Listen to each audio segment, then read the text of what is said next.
Hi, we're sisters, Amy and Nancy Harrington, the founders of the Passionistas project. We've created an inclusive sisterhood where passion-driven women come to get support, find their purpose, and feel empowered to transform their lives and change the world. On every episode, we discuss the unique ways in which each woman is following her passions, talk about how she defines success, and explore her path to breaking down the barriers that women too often face. Today, we're talking with Michelle Hawk, an alchemist, shaman, master healer, and spiritual mentor who began practicing shamanism in 2003 at the age of 15.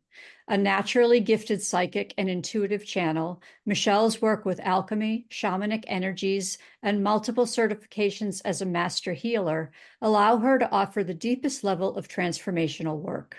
She mentors and trains practitioners in alchemy, shamanism, and the healing arts, and helps people master their intuitive gifts and magical birthright. So please welcome Michelle Hawk. We're so excited to have you here and talk more about this. Thank you so much for inviting me. I'm really happy to be here. Sure. So, of all those amazing things we talked about in the bio and everything else, what are you most passionate about? I am most passionate about helping. I was going to say people, but it's also not human people. Like helping beings and humanity connect with our own Gaian nature, and connect really coming home to ourselves and to Earth and to this animistic consciousness that is part of shamanism and alchemy, some of my primary modalities. But I see particularly in the modern Western world, there's so many people who are so unhappy and so miserable and feel so alone and afraid and isolated.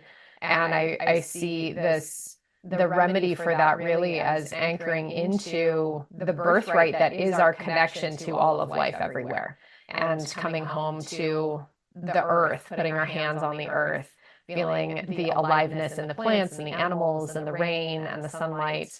And there is so much beauty and aliveness and peace in that. So that's what I'm excited about. And I happen to do it through the lens of shamanism and alchemy and energy medicine.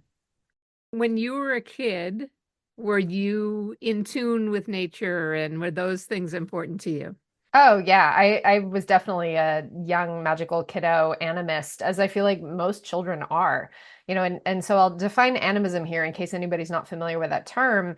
Animism is the belief in that all things are alive. So that yes, plants and animals, but also the elements and the earth herself are alive, and that all things are connected through this unifying life force. So animism is the foundation of many spiritual traditions, including shamanism and alchemy and many other wisdom traditions as well. And I feel like this is a very common thing for children to say, oh, the rocks have feelings and personalities, and oh, the water is telling me this thing. And that is really the animistic perspective from all things are alive. So I was very much that way. I was much more comfortable around animals and out in nature than I really was around people. I still am, honestly. But and I feel like a lot of people tuning into this can relate of like, oh yeah, being at home in nature. And thankfully, I have a very supportive family of origin who, instead of discouraging me and saying, animals don't talk, my parents would say, okay, what else is the dog saying? What else is the personality of that rock like? And so I was very encouraged in cultivating my curiosity and my appreciation and connection to nature and to the world around me. Also, will you describe what shamanism and alchemy are for people who don't know that? Certainly. Yeah, shamanism is also a term that is pretty loaded here in the US and in North America. And so the word shaman comes from it was kind of made up by white anthropologists as a synthesis of a term in the Tungusic language. But or also it could have roots in the Sumerian term for the priests and the devotees to the Sumerian sun god Shamash. So it actually has like a couple different origins. People use it pretty indiscriminately and not really knowing where it comes from. And then there's backlash for people using this word. But it really is used to describe these earth-based spiritual practices that are ubiquitous to indigenous peoples all over the earth. So again, because we live in the United States, I know you're both in the US, I'm in the US, we have associations with, oh, shamanism comes from Native Americans. And Yes, and it also appears in, there's Mongolian shamanism, Siberian shamanism, Celtic shamanism, Norse shamanism, Australian Aboriginal and shamanism, and certainly from all over Africa as well, and South America. There are many, many different facets and that are really unique and specific to each cultural and ecological context that particular practice comes from. And yet there are commonalities between all shamanic traditions. Again, earth-based spiritual practice and spiritist tradition of connecting with the spirit realm and the otherworldly realm. So as a shaman, I have been initiated into a lineage that comes from what is now Hungary. My primary lineages are from this Hungarian clan Baksha and then also Celtic shamanism, but I have studied with North American and South American indigenous teachers as well in different shamanic lineages. So that is where I come from as a shaman. I do not use that term lightly. I know it's a pretty loaded term. And yeah, I think again, I use it with a lot of care and respect for my very long-term, over 20 years of training and practice now. I do want to hear about alchemy, but before we get into that, I want to ask you, because you started, like the first workshop you took in shamanism, you were young, right? You were like in high school? Yes, I was in high school and I was the only young person in that workshop. Everybody else was a proper grown-up. And so I kind of stumbled across that workshop and keep in mind that was the early 2000s. So now you can just Google shaman near me or look for a workshop and they're all over the place for better or for worse. But at that time it was not so common and it was a little harder to come across. So when I came into that workshop, it was a shamanic journey workshop to connect with spirit guides. And I felt like, oh, I'm home. I felt this recognition. I felt like, oh, here's the vocabulary for everything that I already feel and think about the world. And again, the animistic consciousness that I had for my entire life as a child, I saw that in shamanic practice and philosophy. So from there, I pursued everything I could. I got, referrals from other teachers for different classes and workshops. And then I met my longtime shaman mentor in 2009, and she's the one who initiated me into that Hungarian lineage. And I've been working with her since then, really. So tell us a little bit more about that next journey. You took that first workshop. What were some of the other workshops and things that you took, and how did you study shamanism? During the early years, those first several years, I was finishing up high school and then also attending university. And I was in the science department in my university. I got my degree in biology. So I was simultaneously studying spirituality, shamanism, energy medicine, working on mediumship practice, so connecting with the spirit realm, and also in the science department. And it was a really interesting place to be in alongside my pre-med classmates who are very like Western medicine, analytical, science.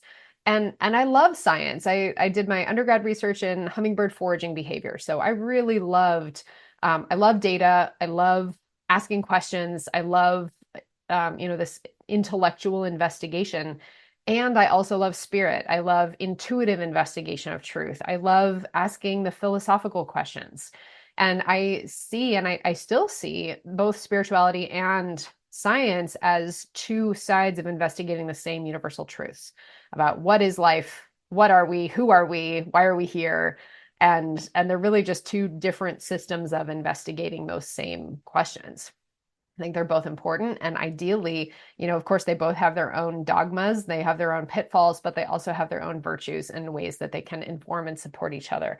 And that's one of the reasons I love alchemy so much, because alchemy is both a spiritual practice and a scientific practice. And can we shift gears to alchemy a little bit? Awesome. Okay, great. Cool. So alchemy, a lot of people throw that word around, particularly in the neo-spiritual community and personal development community. And people tend to use it as a synonym for transformation or to describe something that seems vaguely mysterious and expensive. Have you seen that anywhere? Right? Yeah. And so it has this flavor of like something mystical, something kind of exclusive and like exotic. And then people also know of pop culture alchemy as like turning lead into gold. And while that is not technically inaccurate, it is a woefully inadequate understanding of what alchemy actually is. And alchemy is an ancient mystery school, like tens of thousands of years old, ancient mystery school wisdom tradition that is the process of transmuting any base material through this natural, very, very logical process, very scientific process into its most actualized elevated form, no matter what that is. And so we have, again, the lead to gold trajectory, but the same applies in our health, our lives, our personal shadow, our personal trauma, our relationships, our career, and also the systems and structures in the world. So we have alchemy is the roadmap to transformation. Alchemy, that at its simplest core, that's what it is. It's here's this very logical process for how to go from lead, from our own heavy, gunky shadow stuff through this very natural process into gold, into our most illuminated, whole, actualized, radiant, thriving selves, whatever that may be. So, how do you help people through alchemy? Well, I developed and I teach a 200-hour alchemy certification training course that is a year-long deep dive into the mysteries. And I already have years 2 and 3 of the curriculum in mind. It's just a matter of getting that to go. But for now, it's a year-long deep dive, and I'm halfway through my 5th cohort of that right now. And I got to tell you, this is some of the most fun I have in my work is supporting people through this alchemical crucible of transformation. And I have people come into this course who are both practitioners, and I say this as kind of a broad umbrella term of care providers, whether they're coaches, healers, therapists, social workers, physician's assistants, body workers, acupuncturists, naturopaths, some aspect of offering care. And then also people who may not be in a practitioner role, but they want those tools for themselves, for their own personal healing and evolution and transformation, and then also applying it in whatever their area of service happens to be. So I have people who are in academia, who are in the legal system, who are involved in politics, nonprofit organizations, real estate, and they're applying principles of alchemical transformation in their lives, personally and professionally, through these lenses.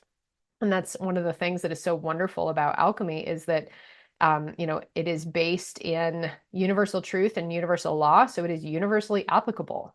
And I see, there's so many people in our lives. Raise your hand if you can relate, like you've been wanting to make a change and you're not sure how, right? We've all been there, right? Everyone who's listening has been in that place at some point in their lives where it's like, gosh, I don't even know where to start. Or I know this insert blank insert whatever here. I know this job, I know this relationship, I know this home or this city I live in isn't right.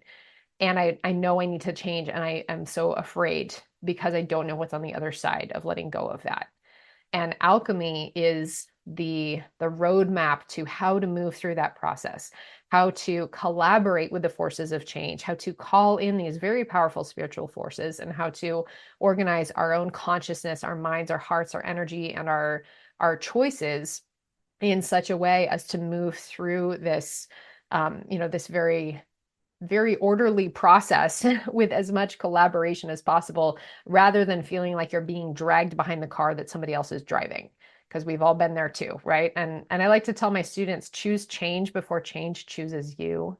We know that feeling of the whisper, this isn't right, you need to change something, and then we ignore it and it gets louder. Hey, this isn't right, until it gets so loud it becomes a slap in the face. We've all been there.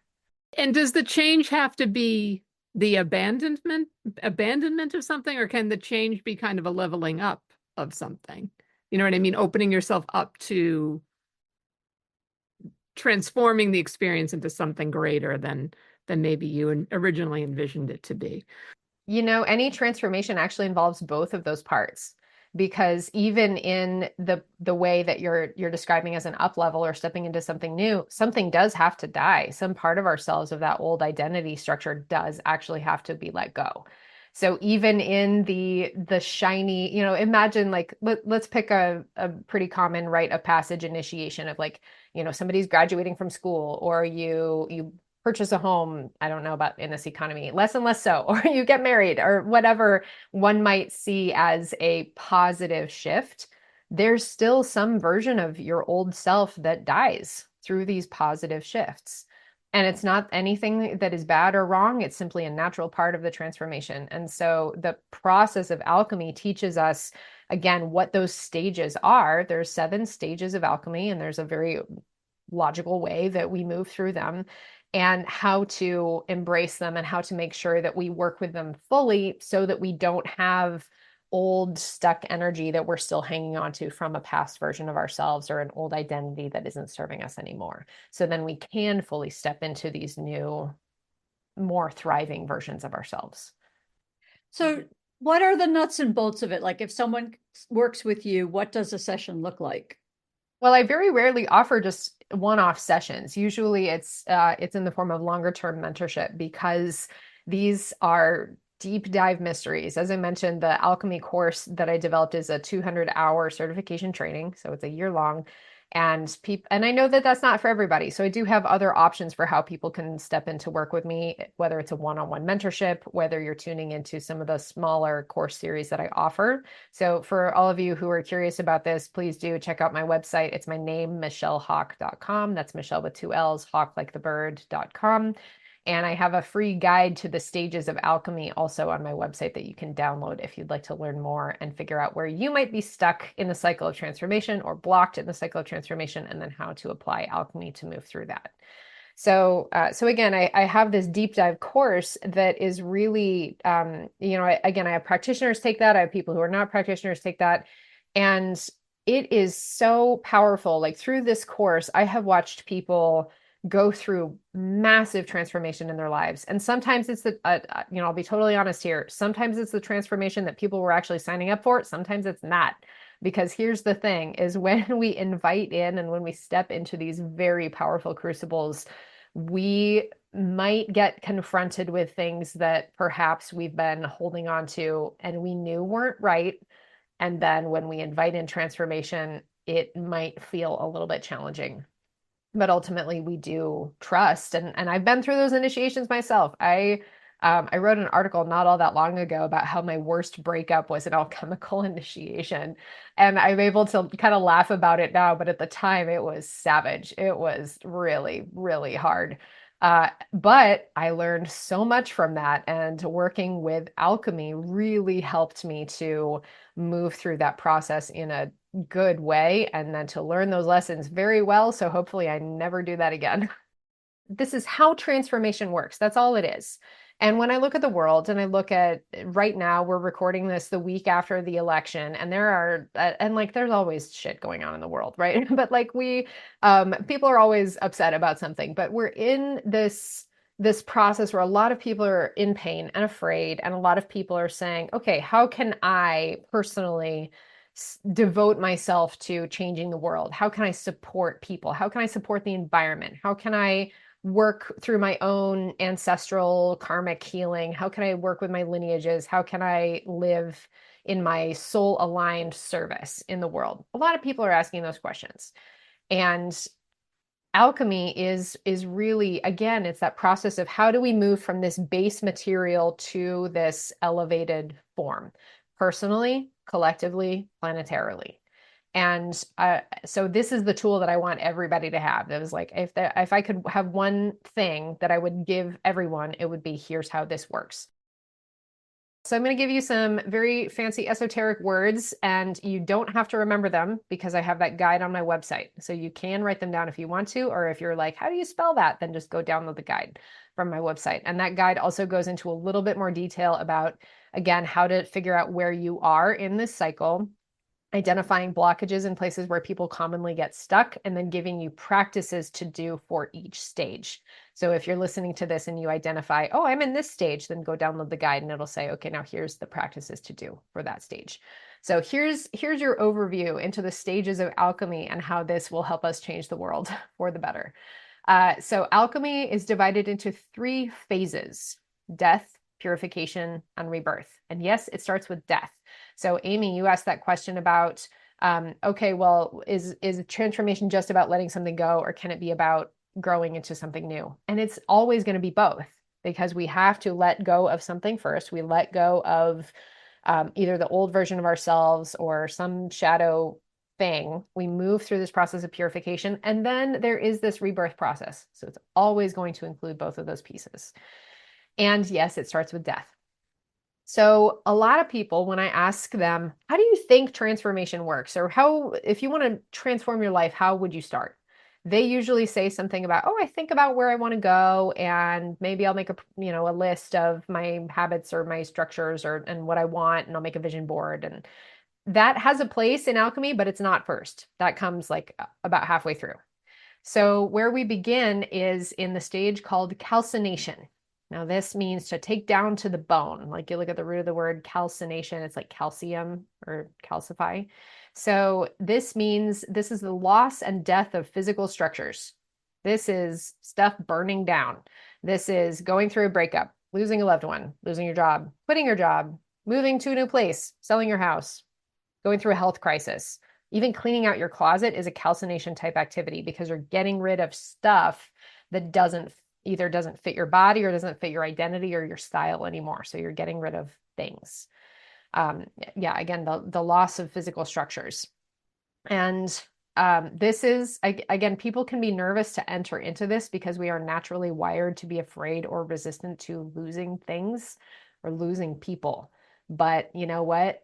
We got to embrace loss. We got to embrace death because that's how we make room for the new things to come in. And I know that it's easy to grasp that logically. People are like, yes, Michelle, like I know that that's kind of how that works. And it takes a lot of courage. I want to just, if you're listening to this right now and you're in this position of wanting to make a change in your life and you're just really afraid to step into that, I have so much compassion and respect for that. It takes courage. It takes a lot of conviction. It takes a lot of trust. And this is the promise of alchemy. This is why I want everyone to have this, because for everyone out there who's afraid to step into it, know that rebirth is always on the other side. Just like here in the Northern Hemisphere, we're shifting into winter, the leaves are dropping, the days are getting shorter. We know spring is going to come again. So I promise that if you let something go, it will make room for something else to come in. So we begin with loss. And then stage 2 is called dissolution. Now, this is the loss or death of energetic and emotional structures. This is where we do identity, grieving, and forgiveness practice. So in stage 1, we're letting go of the stuff or the physical part. And then in stage 2, we're going through the emotional process. We're letting go of who we were as that version of ourselves. Or maybe you're grieving a relationship that you let go, or you quit your job that you kind of hated, but there were some parts of you that you're like, I loved that I had that connection with that coworker, and I'm sad I won't have that anymore. Or I loved that I got to, work in that office, or you hated everything about it, but there's still some grief process of, maybe you have fear about being unemployed. So it's working with that. And then stage 3, this is where we get to do the vision boards, people. Okay, so stage 3 is called separation. And this is where we go into analysis. This is about perspective and discernment, where we make our pros and cons lists. We sort out, okay, here's what I'm getting rid of. Here's what I'm keeping. I'm doing this, sort things into piles, make your vision board, and think about where you're going moving forward. Okay. People like to hang out in stage 3. This is a place where people pretty commonly get stuck and not moving on to actually taking action and putting it into a new form. And that's stage 4. It's called conjunction. And this is the initial form. So this is where, again, people do not mistake this for the final version. Just like if you write the first draft of your book, you do not mistake that it's not done. You got to edit it. Okay. So in our lives, if we've been through that loss of losing a job, ending a relationship, moving to a new home, right? So stage 4 would be you make a dating profile and you start going on dates. Maybe you put your resume together and you start applying for jobs and going to interviews, or you write the first draft of your book, or you just landed in a new house, but nothing's unpacked yet. Okay. So that's stage 4. And then stage 5. Now we're entering into the rebirth phase. So stage 5 is reanimation and spiritization. This is where that thing comes to life. This is that point where Frankenstein's monster goes from being just a bunch of body parts sewn together on the table to actually that, taking the breath and sitting up. Sorry, my dog looks at me when I do that. Everything's okay. And so that thing coming to life, it's receiving that animating force. So we all know that feeling of you go from just dating somebody and then all of a sudden, oh, now we're in a relationship, because that that enlivening force of love comes in to bring that dating into life. Or you go from that, oh, you write the first draft of your book and you go through this editing process, and then all of a sudden it takes on a life of its own, right? We know what that's like. It's exciting. It's very, very exciting. And then stage 6 is called distillation. And in chemical distillation, this is probably most famously known for making alcohol, where we're evaporating and condensing a substance over and over and over and over again in order to create a very pure, very concentrated, very refined essence. And now this is where you, in our relational example, you meet the family, you meet the friends, and you go through some trials as a couple, and then you come really strongly into your identity of who you are as in partnership with that person. Or you've been at the new job and you've been through some trials in the new job, and you figure out, you're like, okay, now I'm really solid and this is my role, this is what I'm here to do. Or as an entrepreneur, you're really clear on these are my clients who I serve, this is how I support them, this is my message, this is my program, right? So it's this clarification, this distillation of what is the pure essence of who you are and what you're doing in this place. And then we have the final stage, coagulation. This is the actualization where we've come into the gold of who we are.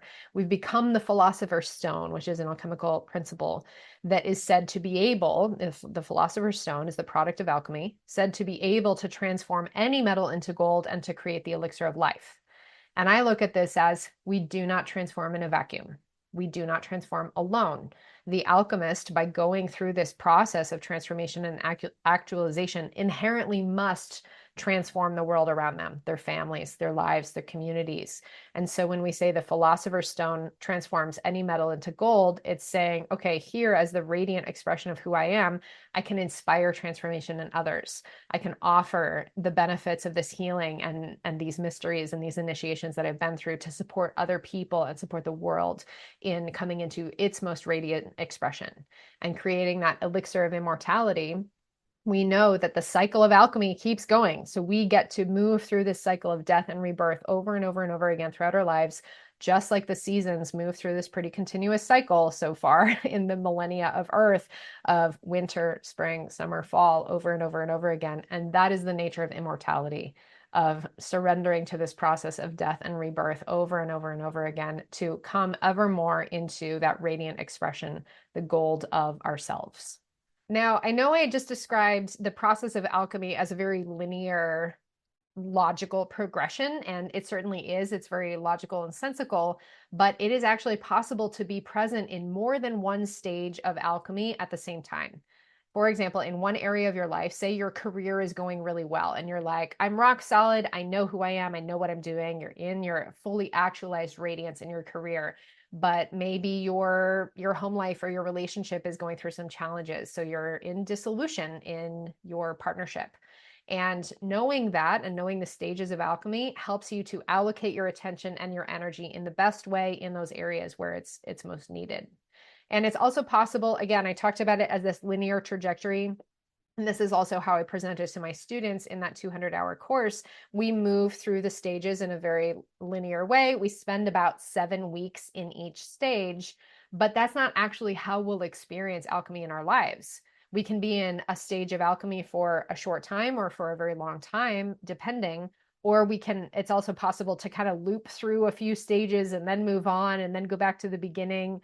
And the reason I bring my students through this in that logical way is so that they can spend time in each stage to get to know the energies and to really master the practices that one would use in each stage of the process. But for those of you tuning in, if you're hearing this and saying, gosh, my transformation doesn't go in such a nice, neat order, don't worry. It doesn't for anybody. But when we know how it works, we can align most effectively to move ourselves through that process in the most easeful way. Wow. First of all, thank you. That You're was welcome. amazing and so beautifully clear. And I just want to say I love talking to people who are as passionate as you are about what they do and how they can help people. And it just exudes from you as you're talking. You just like glow when you're talking Thank about you. it.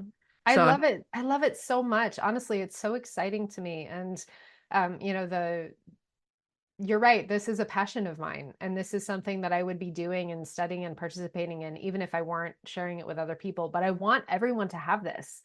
I want, so if you're listening to this, like I'm sharing this with you because I want you to know how this works so you can apply this in your life because it's that important. It's that helpful. It is the single most valuable tool that I have ever come across in my own 20 plus years of practice and journey and study and work in the mysteries and healing and transformation. Like alchemy is the thing.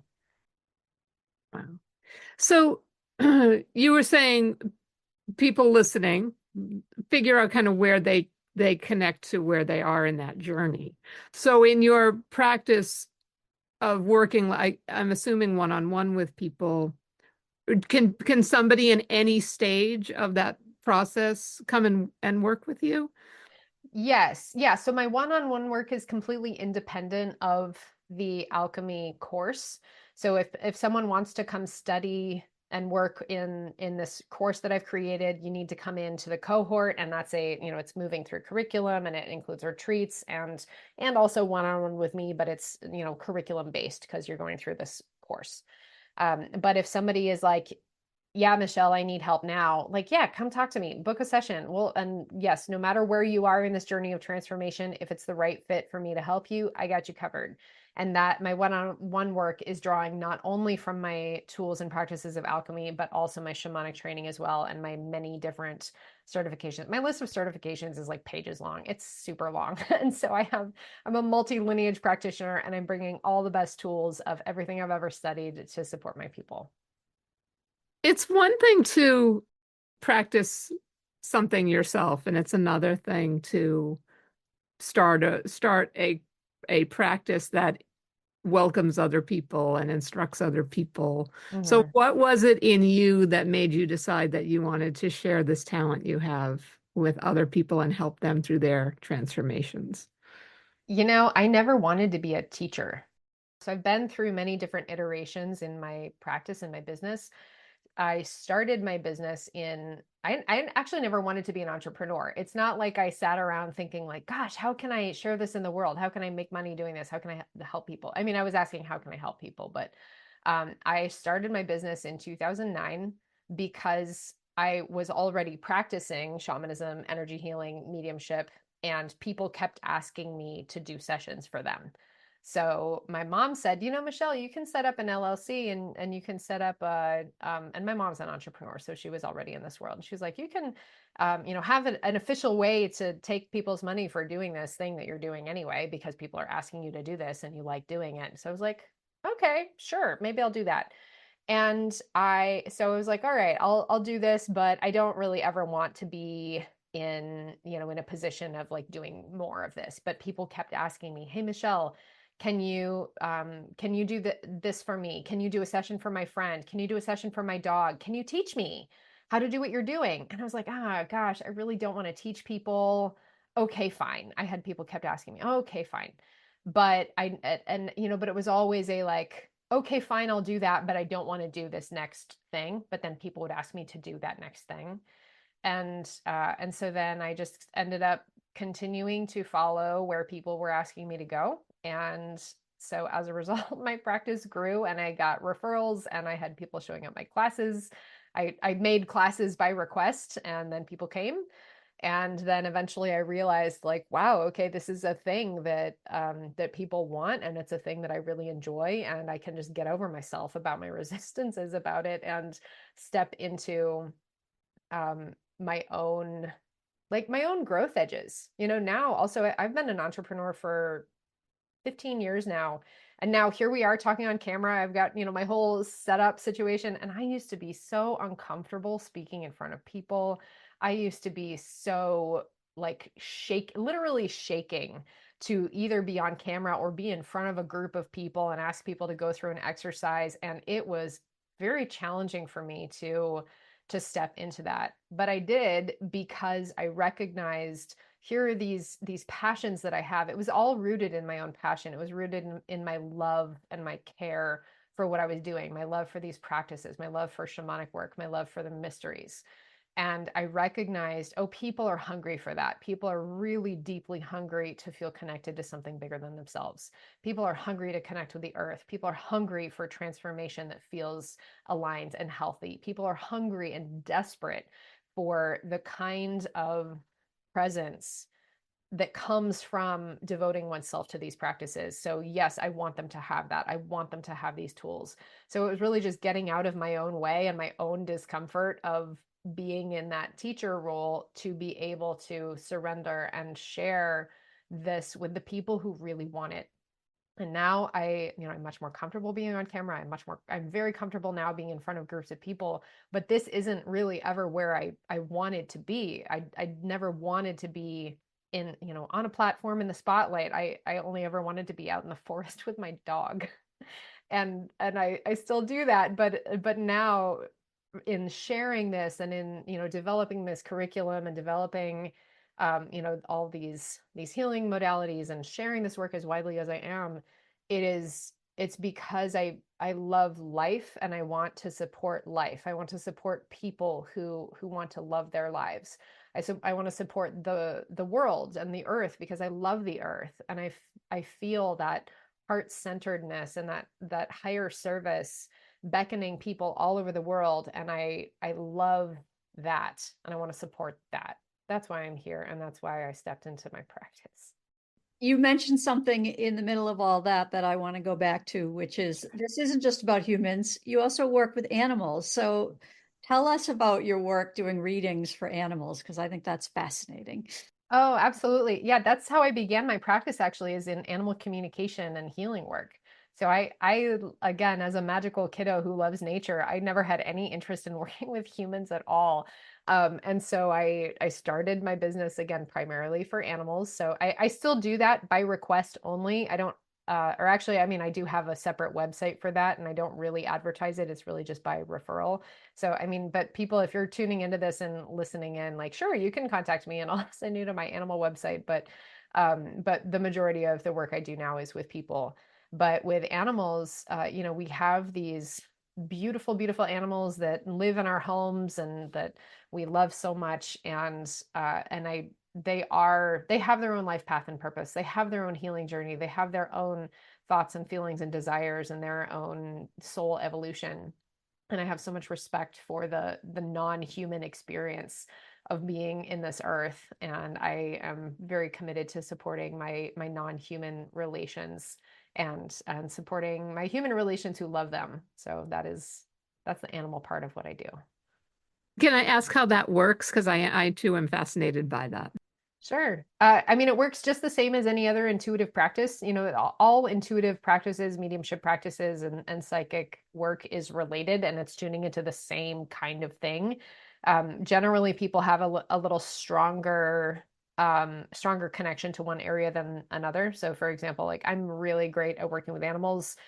There are some mediums who specialize in working with our loved ones who have passed on, so working with deceased humans. That's not my area of primary specialty. Animals are my go-to. And so it's really the same as tuning into, again, those bonds of love that transcend all space and time, and tuning into the higher self and the energy body and the higher consciousness of the animals, and then being able to translate that into, through the filter of, okay, here's what I'm seeing, here's the words I'm hearing, here's the sensations I'm feeling in my body. And so then actually just last night, I offered a session to some friends of mine who just had a baby 2 weeks ago, and their cat has been trying to figure out what's going on with having the baby. So I gifted them a session for household harmony of helping the cat come into a more easeful place of having this new human infant in the house and having everybody get along well. Do you have like one or two success stories from people that you've worked with that you could share with us? I mean, I've got more than that. Yeah. And yeah, and let me think for a moment about what would be helpful to share. Yeah, okay. So I have a student of mine who has worked with me for a long time. And this person has been through, it came to me at like a pretty powerful, like, reckoning moment in their life. They had lost their last remaining parent, and they were letting go. They had also just recently moved across the country, and they were entering into a new career path and feeling the call. They had been feeling the call to healership for a long time, and were in the and also grappling with like a chronic illness. So they came to me in this like everything that they could possibly be going through, they were going through. And they had also ended a partnership like a few years prior, but it was still, the ripple effects of that. So honestly, it was every level of transmutation. And they came to me initially for one-on-one work, but then also later stepped into the alchemy course. And I am so like humbly happy for and proud of this person because of their commitment and their tremendous progress that they have made in terms of regulating their nervous system and coming into more peace and comfort and just being in their own body and translating that into healthy habits in their life. And it may sound like a very simple thing, but people who are in a very high state of dysregulation just cannot be effective in their lives. It's really hard for people who are dissociative or stuck in functional freeze response to do things like go grocery shopping and apply for jobs and like make rational decisions. It's just very difficult. And so people and this person in particular made ridiculous progress and changes in terms of being able to be present in their life, move through this career transition in a really powerful way, graduate from a different training that they were doing when they initially came to me, and then stepped into alchemy, and then translate that into effectively launching this new career moving forward, all while processing ancestral trauma and the loss of their parent, and finalizing cleaning up this chronic health condition. Like I honestly, I'm just so impressed with this person and the work that they've done. So that's a really good one that comes to mind. Thank God they found you. Yeah. Yeah. Yeah. Mm-hmm. So remind everybody once again how they can contact you and work with you. Absolutely. And please do, if you're tuning into this and you're like, gosh, that sounds cool. Yes, drop me a line. My name is Michelle Hawk, like the bird. And you can find me through my website, michellehawk.com. That's Michelle with 2 L's and hawk like the bird.com. And again, on my website, you can download that free guide to the stages of alchemy that I talked about. So it goes even more in depth than I gave here. And when you sign up when you put your email in to download the guide, you will get signed up for my email list. So if you want to hear what I have to say, I send out a lot of very cool articles related to energy healing, shamanism, alchemy, and also just my own personal experiences of being in the world as a mystical human. So there's a lot of good stuff in there. I also have my own podcast called Shaman Sister Sessions. So that's very deep dive into the mysteries and working with energy healing, mediumship, different spiritual technologies. So if that calls to you, you can go check that out. It's on YouTube and all the podcast platforms. And again, if you are interested or called to that 200-hour alchemy certification training, I'm currently taking applications for next year's cohort that begins in March. So please do reach out to me. And if you're like, wow, that sounds cool, and I'm not sure if I'm ready for that, book a call with me and we'll either decide if that's the right fit for you or help you get prepared if you need some help to get ready for that course. Or if you're like, no, not alchemy, but I still want your help, then yeah, reach out to me and I got you covered. And I'll add too that Michelle's podcast is in the Passionistas podcast network in the Passion. Oh yeah, that's right. Yeah. Thank you. Yeah. Awesome. Yeah. So one last two-part question for you. What's your dream for yourself and what's your dream for women? I am well on my way to living my dream for myself right now. So I'm very happy about that. I currently, I live in the forest with my partner and my dog on 5 acres in the Pacific Northwest. And I'm very, very happy to be here. And I support clients and host retreats at my house, which, that has been a long time dream of mine. I think additionally, I dream that, I would like to have at least one biological child. I think that seems like a very interesting initiation and rite of passage that is calling to me. And again, in the state of the world, that's feeling a little more challenging these days, but we'll see.